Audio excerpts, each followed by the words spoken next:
Kuri uyu munsi w'intwari z'igihugu tuzirikana kandi tugashimira intwari zacu zatanze ubuzima bwazo ku bw'igihugu. Batweretse ko ubumwe ari imbaraga z'Abanyarwanda, batwigishije ko gukunda u Rwanda no kurwitangira ari inshingano ya buri munyarwanda.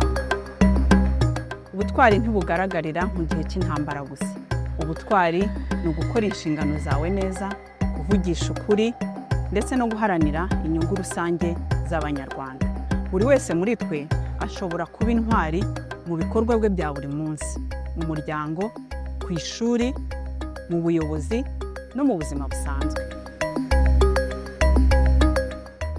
Rubyiruko, bana b'igihugu cyacu cyiza, mwebwe nk'imbaraga z'igihugu cyacu, ni mucyo twigire ku ntwari zacu, turushaho guhanga no gukunda umurimo ndetse turinda n'ibyagezweho bisigasira.